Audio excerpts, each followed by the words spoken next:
Hi, welcome back. I've been gone for a little while because I have been sick. Um, if you're new here, hi, my name is Julie, and with the help of my husband Justin, we're full-time resellers. So for the last a little over a week, I have been under the weather. Started out as allergies. We went camping for like 2 days, came back like a mess with allergies, but then I always get a sinus infection. That's just how it goes. And so I have just been under the weather. I am on the mend now. Occasionally I have bad coughing fits. And if I have one during this video, I'll, what's that called? Edit it out. That's it. Because it's not pretty. But while I've been sick, Justin has been continuing to source. And yesterday, hold that thought. All right, I'm back. The more I talk, the more I cough, which is a problem. Yesterday, we went to an estate sale, a church sale. We tried to go to 99-cent day at St. Vincent de Paul, but I had a really bad coughing fit.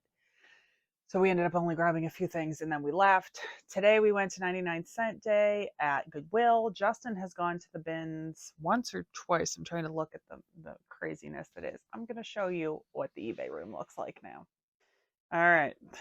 So here it is.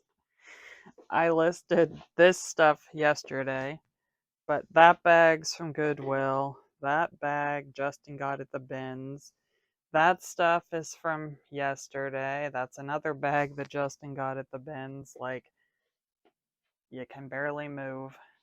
And then over here, Justin got this train track at the bins. I gotta list that. This is some stuff left over from yesterday. So I forgot over here, and my neighbor gave me a bunch of stuff. There's stuff here on the floor. This is the stuff I'm keeping to list. So it's a bit of a mess down here, so I'm gonna try to get it organized slightly.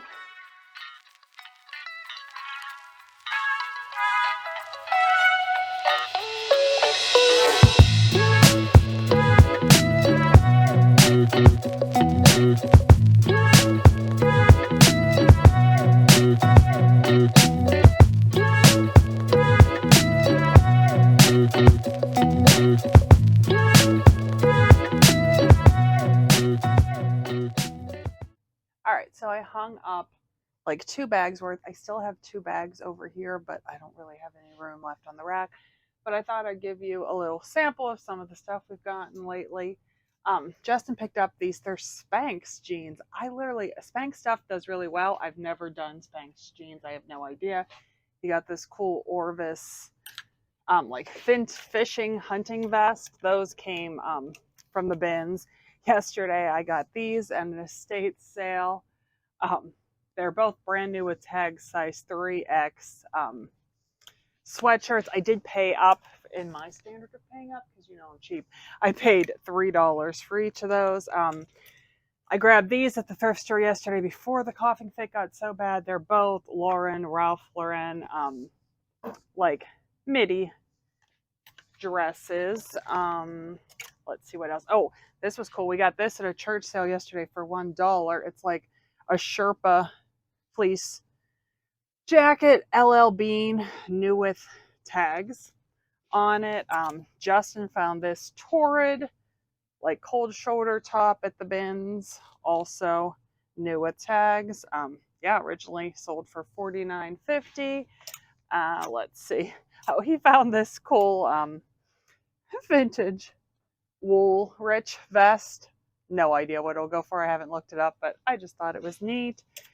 He found a few different pieces of Chico's. This majorly needs steamed, but I love Chico's, and these are so lightweight at the bins they won't cost much. You got this, also needs majorly steamed, Tahari 100% linen shirt. I love 100% linen. This was a pretty one. I hate that it's only a size medium. It's Quacker Factory, but I loved like the dragonflies all over it. I got that on 99-cent day, I think last week, because I'm behind, majorly behind. Oh, this is like Carrie Underwood's brand. Like it's like a workout tank with a built-in bra. Oh, I got this. It's a very large men's size 50 something red suit jacket. The brand is the FJ, like J Ferrer, I guess is what it is. It does have one tiny spot on the arm. Probably can't see it in this light.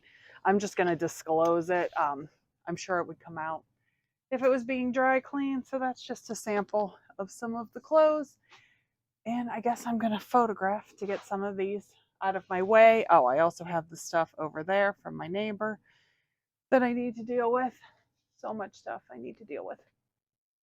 I also wanted to show you, if you follow me on Instagram, you would have seen me talk about this, but I went to a sale yesterday and they had this like box full of this stuff that you'll see here and a bag with the rest of it in it. It said dollhouse furniture, $10.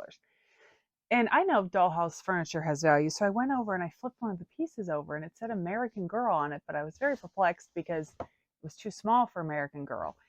And then this mouse was sitting there, which looked like Angelina Ballerina to me, but I was like, why would she be with American Girl? Had no idea, but I figured a whole box of stuff marked American Girl, $10, I'll take it. So it wasn't until I got to the car that I did research to find out that in 2000, Angelina Ballerina did like a whole dollhouse line with American Girl. And I got this entire box full of the stuff. I'll put some pictures up to show you what all it looks like on the screen. But this stuff sells for big money. We're talking like a set similar to mine sold for like $500. I mean, I found a couple other sets that sold for like $200, plus just like individual, like someone sold this dresser with, there's a nightstand that goes with it, and it sold for $70. Like, and I have a huge box full of it. So right now I have it all listed as a lot. I put $5.99 on it, accepting offers. We'll see how it goes. Maybe eventually I will have to like piece it out. I don't know, but it's so cute. I mean, it just has such adorable details. Oh yeah, here's another little mouse. So I'll let you know how it goes. So on my last video, I invited you all to ask me questions, and I said I would answer them in a future video. So today I wanted to go over some of them. So one of the first questions was, do I ever do auctions? And the answer is very, very, very rarely. And it's only if it's like an item that is so in demand that I think people will fight over it and it will possibly make it go higher. But I would much rather just list something for way higher and then put on offers and kind of see what the market wants to pay for it than risk an auction, because unless it is something extremely special, auctions just don't do well. All right. Someone asked me a question that I don't know the answer to, and I'm so sorry. They asked, like, if you want to make a listing, their example was they wanted to list like a season of DVDs, but they wanted the person to be able to buy whatever disc they wanted, and they wanted to know how to get the drop-down menu to pick. I have no idea. I have never done anything like that. All I can say is Google it. I'm sure someone has a YouTube video about it. Sorry, I wasn't able to help. How do I keep track of what I pay for items? Well, in the grand scheme of things, like if I go to Goodwill, and say I purchased $24 worth of stuff, that gets entered as a whole in QuickBooks as a receipt. But if you're asking how I know individually what I paid for each item, I put it in the custom SKU field when I list an item. So anytime I make a listing, I scroll down, it's the last line in details. It says custom SKU. And if it's a clothing item, I put the SKU number and then I put a slash and then I put what I paid for the item. So if I got on 99-cent day, I write 99 cents. If I got it at the bins, because I already have it on the scale to weigh it to mail it, I just do the quick calculation and figure out what I paid per pound for it. And I just always enter it in the custom SKU just so I have an idea of what I paid for it. Like for when I'm making videos, or if I'm setting offers and I just want a rough idea, like how low I'm willing to go. Someone asked about my store level. I have I don't know what the tier is called, but I have the store that costs $59.95 a month. The one below that is $21.95, and that's what I previously had. I upgraded to this one because it lets you list 10,000 items a month. And no, I don't ever list nearly 10,000 items a month, but I can continually relist items, like sell similar and relist them to get them higher at the top. When I run sales, I normally, like, if I pick, say, 200 items to be 30% off this week, normally every week I redo the sale. And how I do it is I will end all the items, sell similar so they're back at the top, and then redo the sale again just to keep it fresh, like up on the listings. And I normally do it, I used to do it every 2 weeks, and lately I've been doing it once a week, and it really helps. Like the first few days of the sale items sell really well. Then you could see it like die off. Then I relist it again. Then once again, the sale items go up high. So that's why I keep that bigger store. Also, for the bigger store, you get a $50 coupon, I guess is what you call it, to use. You get 4 of them a year, one every quarter, to use on shipping supplies in like the certain eBay store. The lower one, you get $25 per quarter. So you do get that as an added bonus. They asked how many items I currently have in my store and what I like to keep in my store. I just looked and I have 1,069 items in my store, but I don't have a like goal of what I always want in my store. I list, stuff sells. So it kind of stays. Normally I've never had more than I think like 1,100 and maybe like 60, because it always just kind of dwindles back down again. So, but yeah, I mean, normally it's over 1,000. And they wanted to know about my returns rate. I actually just looked it up on the computer, and let's see, it is, I scrolled past it. My return rate is 2.16%. So out of the last 786 items I sold, 17 items were returned. So for me, since I sell a lot of clothes, I feel like that's a really good return rate. I just heard someone talking about theirs the other day, and it was like 4.86%. So I feel like that's a good return rate. They were asking how much money at the end of the month, like, that I lose on returns. And I guess you have to look at it this way. So when someone returns something for fit, like, I'm not talking about a defective item, I'm talking about returning something for fit, I don't lose any money. Like, they pay for the shipping too. They pay for the shipping back to me. Then eBay gives me my fees back. Like, I don't have to pay the fees. And I just return the person the money they originally paid, and then I resell that item. So it's not like I'm losing tons, but normally when I add up on the end of the month, I would say on average, it's probably around $100, that gets taken out back out of the account, for the returns. But then next month, I very well will resell them again. Now, for like an item that maybe is a defective, that is like so much smaller. I mean, we don't have it very often. Or, yeah, like, so I guess a defective item, I would have to pay the shipping. So I would lose some money on that. But I mean, that's far and few in between. I would say maybe an average of, I mean, I'm going to be generous. We'll say an average of $50 a month, like, I lose for like defective items or the shipping back and forth or something. It's not a huge amount of money. All right, up next was someone asked me tips for going full time. That's a really hard question to answer. My biggest thing would be have a lot of money in the bank. Like, when we went full time, we had enough money in the bank to live on for a year if eBay made us no money. Like, I just feel like you need to have a good safety net, because there are lots of ups and downs to reselling. Or at the very least, you need to have proved your model. Like, you need to, in part-time, have made more than enough money to pay for, your living expenses, or very, very close to it, and then have somewhat of a safety net. But yeah, and it's also just being disciplined. You need to be disciplined to be your own boss. You need to be motivated to list, and not just go out and source, because everybody loves the sourcing part, but you need to have the motivation to do what you need to do every day. because if not, you're not going to make it, because reselling full time is hard, long work. I work, excluding when I'm sick, obviously, I work 7 days a week. I work tons, but I love it. So it doesn't always feel like work. Sometimes it does.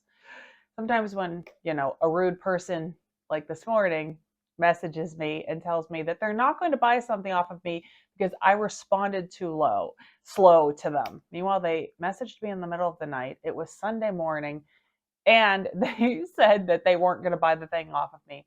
Meanwhile, they already bought it off of me like an hour beforehand. Apparently, they were confusing me with another seller. So just sometimes you want to bash your head off the wall, but it is what it is. Most of the time, I love what I do. All right. Oh, and they asked if I have a tax person. And yes, I mean, I don't have like an accountant that does my day-to-day expenses, but at the end of the year, I print out my P&L and I give it to a tax professional and he handles the rest. He also like sets up my quarterly payments for the year for me and tells me like how much to pay. The last question was, do you sell more? Do you feel like an established reseller would sell more than a newbie reseller? And I guess yes, but there's reasons why to it, because an established reseller, chances are, is making better choices on what they're buying to resell. They've been doing it for a while. They're better at the job. So they're just going to have more quality stuff in their store and stuff with a higher sell-through rate. And also chances are they have a larger selection in their store. So it just gives them a little bit more of a leg up. But once, you excluding like when you're brand new and if you have zero feedback, like that can hurt you because people might not, be comfortable shopping at your store. But I don't think we have an advantage as like eBay's looking at us like, oh, they've been with us and they sell all this stuff. I don't think eBay cares. They'll take money from anybody. But, just because chances are we have a more array of stuff. But like I just looked back today. It was funny. It came up in my memories on Facebook. And 3 years ago, I had just started selling full-time in October. Though for the 2 months before that, I was sporadically selling stuff here and there. But I still had 89 items sold in like 90 days. And I had technically only been full-time for, 22 days? So, I mean, I was able to sell stuff right out of the gate, even though I was new. But yes, I just didn't have the selection that I have now. And I didn't have the knowledge that I have now. So that's the leg up we, more established sellers have. All right. I hope that answered your questions decently. Sorry for the delay in getting them to you. I'm really struggling lately. Like I'm behind because I was sick. So like choosing to make videos is kind of hard because the videos don't really make me any money. And I need to spend the time on my business. Like it's fourth quarter. So I was trying to do videos once a week. And at this point, I'm not even sure if I'm going to be able to pull it off that much right now. So I'm just going to try to do my best. It's hard because sometimes I'll have a video that performs well.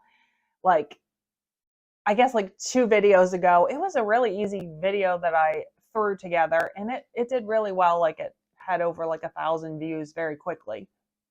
And like the last video I put out, I spent hours on that video because when I do like a what sold, I have to like screenshot everything and then enter it in. And just for editing purposes, it takes so long. So I worked on that video probably for 4 hours and it just didn't do well at all. It's like in the first few days into it, I think I had like 600 views, which I know for some people is a lot, but I mean, for someone that has like 2,700 followers, you should have more views than that.